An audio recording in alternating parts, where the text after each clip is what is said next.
Do you find there's a certain dread that kicks in on Sunday evenings as the weekend winds down and you face the idea of another week of work ahead? More than just a slog, it feels more like work is less and less engaging, more going through the motions. There was a time when work really lit you up, but these days it feels more like the spark is gone. If this sounds familiar, you're not alone. A lot of high achievers hit a point in midlife where their once thrilling career starts to feel more like just another obligation. It's a normal experience and not a signal of failure, but an opportunity for growth. Today, I want to dig into this topic. Why does career dissatisfaction happen? What fears keep us stuck? And how to strategically move towards something that excites you again. Hi, I'm Brendan, a former executive who works with high achieving men, helping them explore the deeper truths about success, purpose, and fulfillment.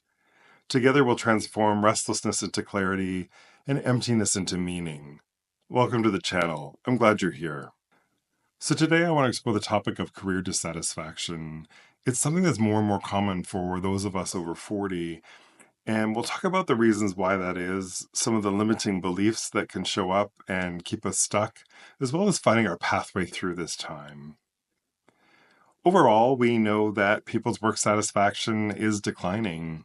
Research by Gallup suggests that global engagement scores are at their lowest in a decade. And so the vast majority of us, in some way, are struggling to find happiness at work. We also know from economists that our lives follow a broad U-shaped curve, with our work and life satisfaction being its lowest during our 40s before it starts to come up again. I think this starts to demonstrate that if you're experiencing career dissatisfaction, it isn't personal decisions that you've made or failures on your part. It's somewhat of a predictable pattern that so many of us will go through. Some of the reasons for this include different priorities and values. Through our 30s, we're often looking to achieve a level of financial stability, maximize our earnings potential, and making sure that we're progressing in our careers. Often by our 40s, we're more established, feeling more comfortable and secure. And now we're starting to prioritize different things. We much more value autonomy, meaning, and really making sure that the work we're doing has an impact. Also, with being established, there is a certain amount of repetition. Some of those ability to stretch yourself, to grow, to have a little bit of a steeper learning curve start to flatten out, and it can feel like we're doing the same thing day after day after day. This can also be a little bit foreboding as we think about the future, because does that mean we're also going to do that same thing day after day after day for the next 10 or 20 years? Many of you are familiar with the idea of golden handcuffs, that as we reach a level of financial security, it becomes a place that we want to stay, and making changes starts to feel more impossible. It's also a time when we are looking backward and looking forward in our lives. As we look backward, we have to acknowledge there are certain paths and certain possibilities that are probably no longer possible, that were possible 10 years ago.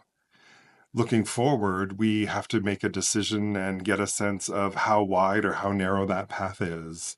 Is changing roles or even changing industries a possibility for us with each passing year? I also think it's worth looking at, what does your workplace feel like? And who are the people that you work with? Are these people that you would want to spend time with in any other context? I knew for me, realizing and navigating my own career plateau took some time. I loved the leadership team that I had built and was very much invested in their growth and success. But ultimately realizing that we were part of a larger organization, it was clear there were some misalignments within the C-suite, and ultimately their vision wasn't one that I could fully get on board with, and I had to make the difficult decision to leave. I planned and worked through my exit over a period of about 10 months, carefully working to build an alternate career, ensure that I had the necessary supports in place. And it really wasn't until a couple months before I planned to leave that I began sharing it out, that anybody in the organization knew of my intention to leave, and it was announced. Ultimately, I realized my best growth was going to happen outside of the organization. And today it is still one of the best decisions that I've ever made, and I don't hold any regrets about making it. For some clients, it hasn't been about leaving the organization, but in fact, changing their relationship with their role or their organization. Sometimes it means setting better boundaries or reframing your own perspectives to view that you're not in competition with everybody for a small number of scarce roles. Some have been able to shift their focus to include more mentoring or training of others, things that were more meaningful and brought them more joy and more impact in their day. I can also think of individuals who wanted to remain within their same organization, but take on new roles and have been able to experience opportunities they never dreamed were possible. As technology continues to change our organization and things like artificial intelligence have a massive shift towards our workplaces, I think there's a great opportunity for well seasoned midlife career professionals to bring their talent and their expertise to teams of innovative individuals who might lack context or the ability to understand unintended consequences of a particular action or path forward.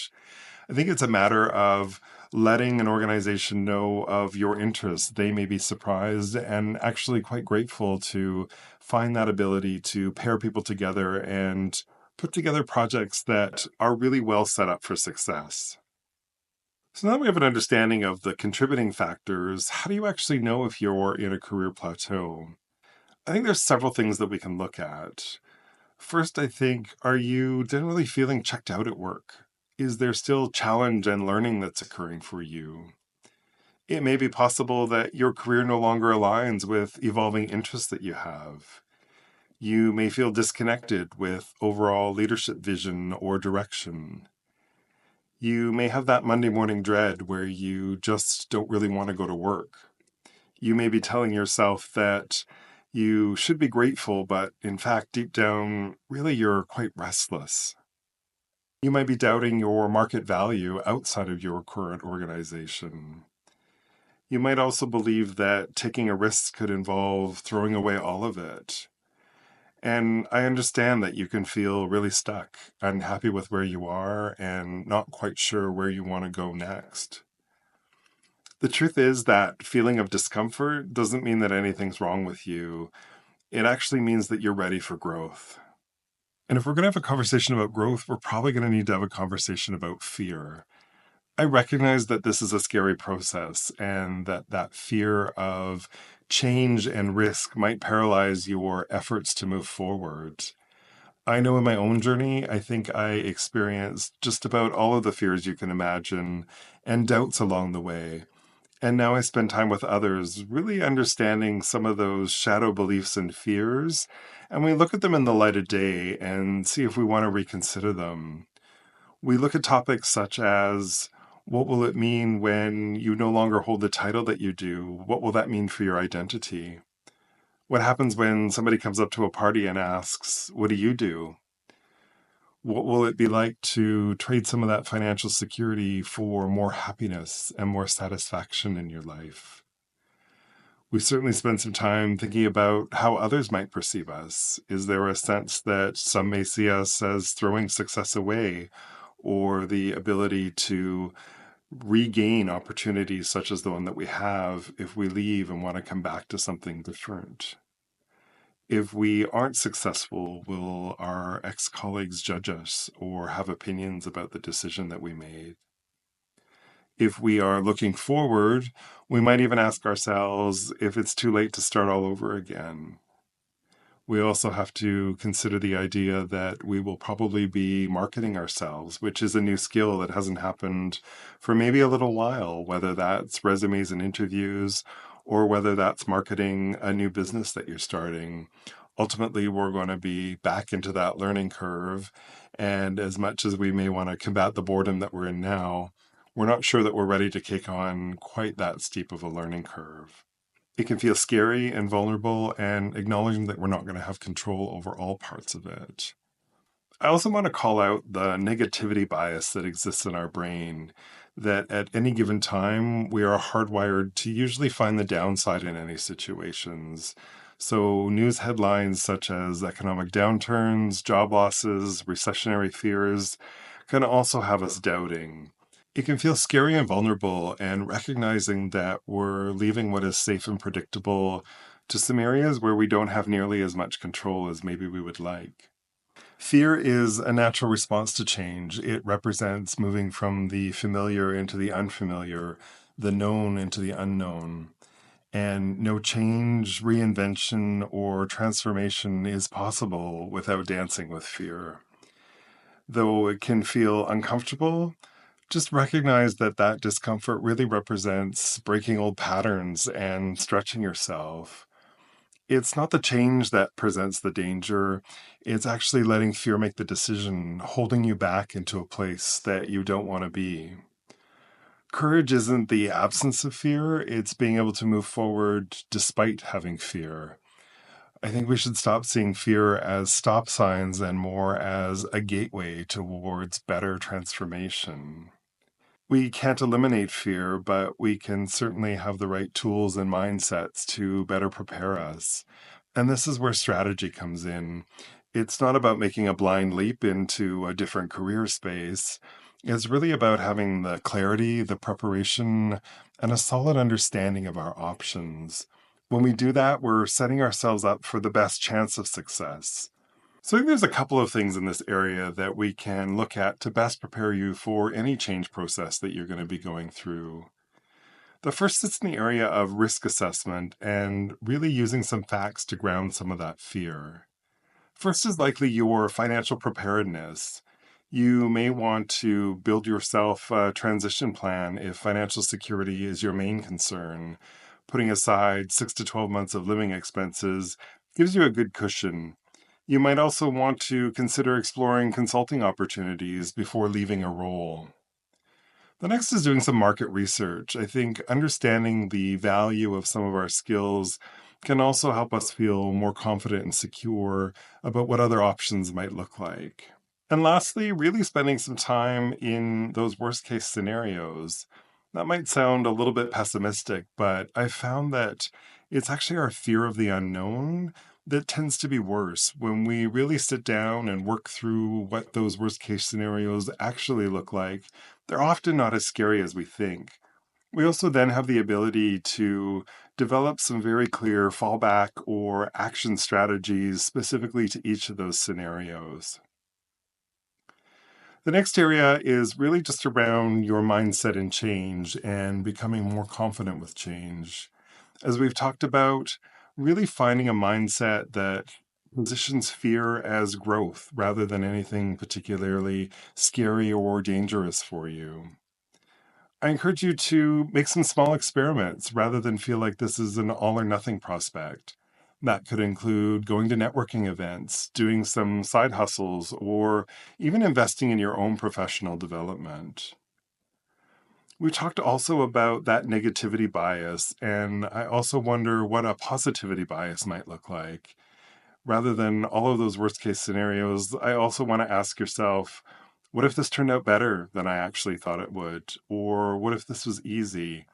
And spend your time to be able to dwell in those positive possibilities as well. Lastly, is getting support from mentors, coaches, or peers, those who have been on this journey and who can share some wisdom with you about what they learned along the way. Overcoming fear isn't about eliminating it, it's about managing it wisely.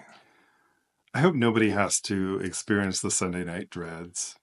If you're in a period of plateau or dissatisfaction, I hope this was helpful in being able to understand some of the contributing factors, some of the limiting beliefs that can keep you stuck, and some of the actions you can take to start moving forward again. You don't have to blow up your career overnight, but you do have to listen to that inner voice that's telling you something has to change. Here are some actions you can take following this video. The first is completing an inventory of your skills and your passions, understanding what sorts of things energize you and the knowledge and skills that you have that are valuable in the current market. Next is taking small risks before you take the big leap. We talked about some of those experiments, so what will your list of small experiments be to start testing out those waters? And we also talked about mindset and remembering that reinvention doesn't have to be extreme. It can be a recalibration of who you are. And the last is putting together those transition plans. That may include your financial preparedness. That may mean starting to contact professional organizations or networking. You've worked hard to get to where you are. Now it's time for a future that aligns with who you are today.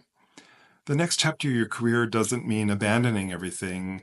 It means being very intentional in choosing your next move. For more information, you can visit my website at brendanabbott.com, where you'll find additional tools and resources. And I know that there is a bright future just waiting for you to step into it. I urge you to find that courage and move forward despite the fear. I'll see you next time.